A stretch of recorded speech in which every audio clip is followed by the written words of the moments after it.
Susan Biggs here, the Director of the Sydney Peace Foundation, with our 5 minutes of peace. 5 minutes from some of the best moments of our Peace Prize recipients over the past 22 years. Today, the Peace Prize laureate we are bringing you is 2017 Peace Prize winner, Black Lives Matter, a movement to fight for freedom, liberation and justice for Black and Indigenous peoples, which swept across the US, affirming Black humanity in the face of relentless police brutality, mass incarceration and racial disparity. USA Patrice Cullors and Canadian Rodney DeVerlis accepted the prize on behalf of the Black Lives Matter Global Network in 2017. Now, in 2020, the movement is gaining momentum. Over the last weeks, we've watched millions around the world protest to demand an end to the racism and injustice that's killing people. The Sydney Peace Foundation joins the urgent call for racial justice here in Australia and globally. We stand in solidarity with Aboriginal and Torres Strait Islander communities, calling for an end to the brutality and violence that continues in Australia. We recognise that we live and work on stolen land and that sovereignty was never ceded.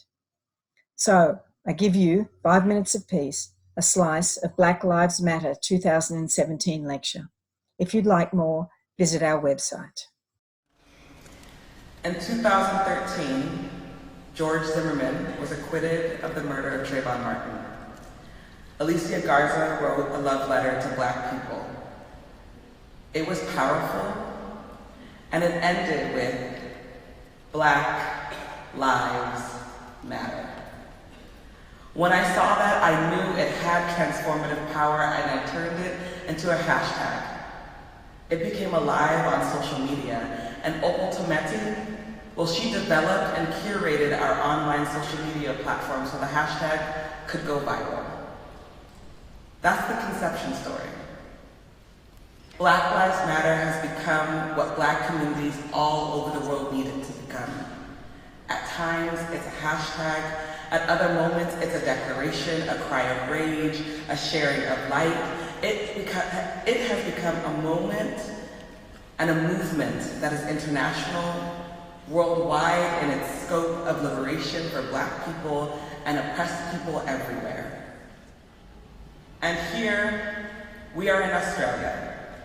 And as we go from interview to interview, I know y'all have seen us all around the country, as we've met with Indigenous communities, I can't help but reflect on the experiences and conversations I've been having.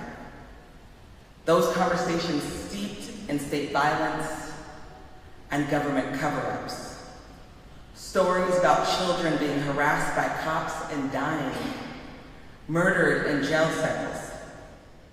We acknowledge that there have been hundreds of Black deaths in custody since a royal commission on this issue concluded in 1991, putting forward many recommendations that have not yet been implemented. We also know about the history of blackbirding in this country. And I recognize the history here is a brutal and racist colonial history, one that sometimes mirrors the US brutal history. But it would be easy to only talk about the past. Let's not make this an easy conversation. Let's be courageous and talk about what is happening today, where the communities most marginalized in Australia face the highest rates of poverty, infant mortality and incarceration. Let's talk about the impact the years of the stolen generation has had on this country. The trauma, the spectacle of having your entire life obliterated before your eyes. A trauma that tears into your spirit and your psyche, more like a nightmare. We stand here today as a Black Lives Matter global network committing to be a part of the long legacy of global struggle in solidarity with the Indigenous people, South Sea Islander and Torres Strait Islander people. That's when y'all clap.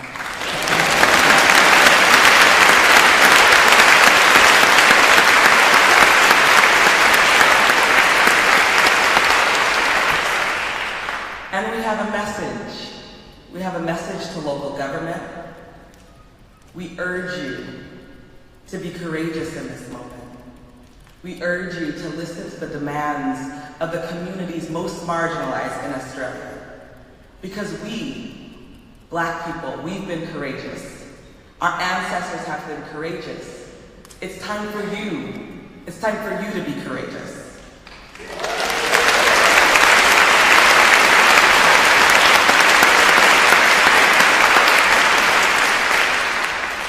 We must say the names of those who have fallen because it is through us that they continue to survive. We must say the names of folks who have fought so we can fight and win. And Black Lives Matter is not just about the United States. Black Lives Matter is a global fight.